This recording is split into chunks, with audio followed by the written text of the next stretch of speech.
안녕하세요, 단무지영입니다. 저는 캐나다 워킹홀리데이를 마치고 한국으로 돌아온 지 3개월이 되었습니다. 처음 캐나다에 간 건 2022년 4월, 다 정리하고 한국으로 돌아온 건 2025년 2월입니다. 총 기간으로 보면 약 3년, 중간에 한국에서 5개월 정도 머물렀던 기간이 있어서 실질적으로는 2년 반 정도 캐나다 생활을 했습니다. 그 기간 동안 저는 정말 많은 경험을 했는데요. 어학연수, 통번역, 코업, 인턴십, 워킹홀리데이, 캐나다에서 할 수 있는 다양한 경험을 저는 했다고 말할 수 있습니다. 이 모든 여정을 정리해서 앞으로 캐나다를 준비하시는 분들에게 조금이나마 도움이 되고자 저의 솔직한 후기를 이야기해보려고 합니다.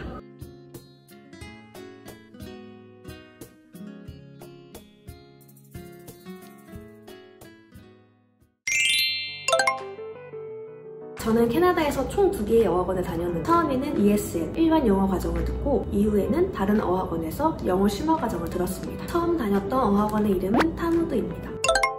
타무드를 선택한 이유는 등록 당시 가장 저렴한 학원 중 하나였고 제가 이후에 코업 과정을 들을 학원이기도 해서 미리 학원 분위기를 경험해볼 수 있을 것 같아서 등록했습니다.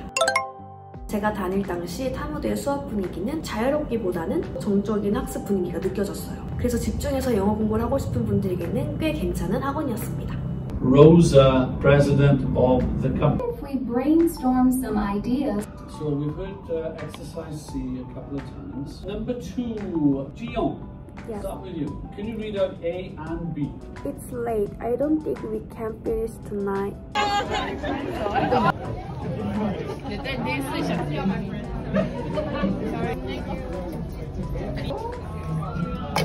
From level 4 who's graduating today, and that's Jiyoung. So Tamudu for 2 months and I met Brooke, Phyllis and Rachel.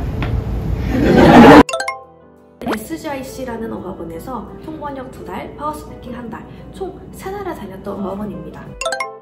SGIC를 선택한 이유는 타무드를 졸업을 하고 그 남은 기간이 꽤 있어서 영어를 뭔가 더 배우고 싶은 거예요. 그래서 유학원 원장님과 상담을 하는데 SGIC에서 프로모션으로 2달을 등록하면 1달을 추가로 주는 좋은 프로모션이 있었습니다. 통번역을 듣고 파워스피킹으로 가는 과정을 들었습니다.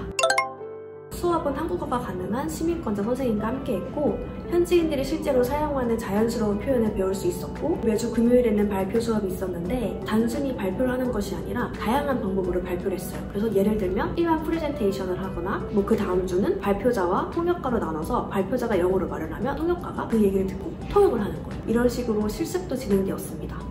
수업 자체는 매일매일 쪽지 시험이 있었어요. 그래서 수업 끝나고 집에 가서 무조건 공부를 했어야 됐고 수업은 정말 따라하기 벅찰 만큼 힘들었지만 그만큼 다양한 표현들을 배우고 약간 영어에 대해서 조금 알게 됐다고 할까? 캐네디언이랑 대화할 때도 귀가 트이고 말이 술술 나오면서 제가 배웠던 표현을 그들한테 썼을 때 그들이 많이 놀라했던 그런 경험이 있었습니다.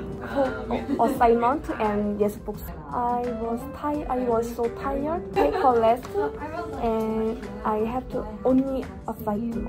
When I open my eyes, the time is 6 a.m. today. I knocked out. No, be discerning. Discerning is having 분별력을 가지세요. Discerning. 통찰력을 가지세요. Discerning.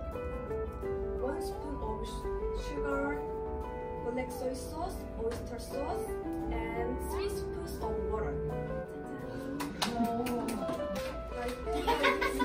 Dessert. Hi everyone, I'm Jiyoung. 안녕하세요, 저는 지영입니다. Since then, I've been cramming. If you are search for restaurant nevertheless, you can see a lot of restaurants. If you go there after studying at the library, 통번역 2달이 끝나고 이제 바로 파워스피킹 반으로 넘어갔는데 이 수업은 말 그대로 스피킹 향상을 위한 수업이에요. 한 번은 얘기하다 모르는 단어가 나오는 거예요. 그래서 그거를 사전으로 막 찾아봤어요. 근데 선생님이 보시고 우리는 지금 스피킹 수업인데 이렇게 단어를 찾으면 안 된다. 그래서 내가 나 이거 단어를 몰라서 그래 이랬더니 내가 말하고 싶은 게 뭔지 굳이 그 단어가 아니어도 설명을 말로 설명하면 되니까 단어장을 사용하지 말라고 되게 단호하게 말씀을 하셔서 처음에는 약간 상처였거든요. 시간이 지나고 생각해보니까 선생님 말이 맞았어. 사전을 찾아보기보다 그 이후로는 어떻게든 제 생각을 영어로 표현하기 위해 노력을 했고 그 과정에서 영어로 말하는데 두려움을 많이 없앴던 것 같아요.